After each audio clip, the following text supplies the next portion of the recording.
Galkayo, the capital of the north-central Mudug region of Somalia, has been devastated by the long-standing civil conflict and ongoing clan hostility that erupted after the overthrow of the central government in 1991. The city is divided into two areas.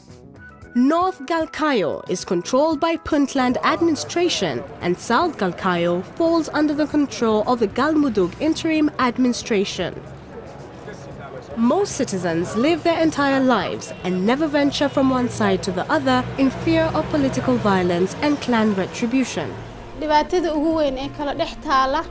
bulshada ku nool magaalada Gaalkacyo ee koonfurta Gaalkacyo iyo waqooyiga Gaalkacyo waxaan dhihi karaa ka fikrad ahaan samsam inay tahay isbaaro qalbiga ee kala dhex taala labada bulsho ee ku kala nool magaaladaas.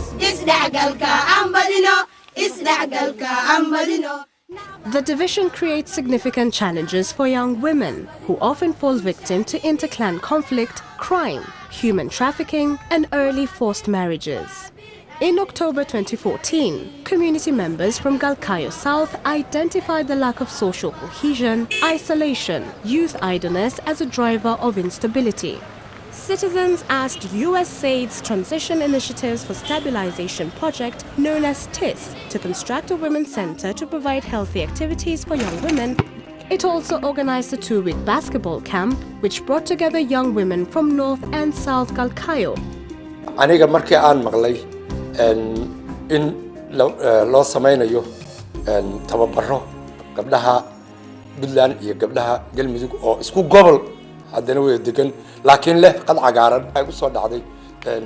impossible waxa la yiraahdo ama suuragal waxa la maalintii ugu horeysay aan koonfurta imaaday xaaladeedu waxay ahayd mid gooni ah takooran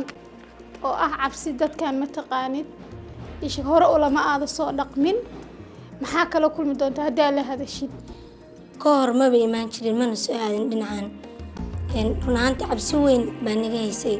baaigaysa dhinacan na soo aadno waxaa dhacday gabdhihii in loo bilaabo tababar 10 casho ah soconayo shanna dhankaan in lagu qabto tababarka shanna dhankaas maalinta ugu horreysay tababarku uu bilaabmay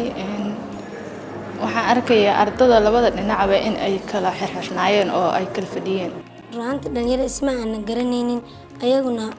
goobta gooni bay nooga fadhisteen annaguna waa ka qalqalooninay meel baa ka fariisanay gooniya maalintii inoogu dambeysay wuxuu dhamaaday 2 saac habeenimo ama 1 saac habeenimo annaga oo kala fiqi weynay annaga isku sii xiisna oo qabnay inaan de laba wadan oo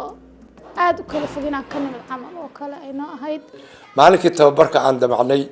shantii maalinkii ugu dambeysay inaan ka soo safarno gabdhaheennina gaariga waa soo saar weynay kuwa kalena waa naga hardiideen gaariga inay ka haraan waa diiday in wixii awal aan filayna wax aan ahayn aan kala kulanay inaan soo dhaweyn iyo marxabayn iyo dadkii aan u nimid ay ku faraxsanaan in dad kale inta usoo gudbeen la ciyaariyaan saaxiibadooda oo kale ah aanan filaynin baan ka helna tababarka wixii ka dambeeyay ayagana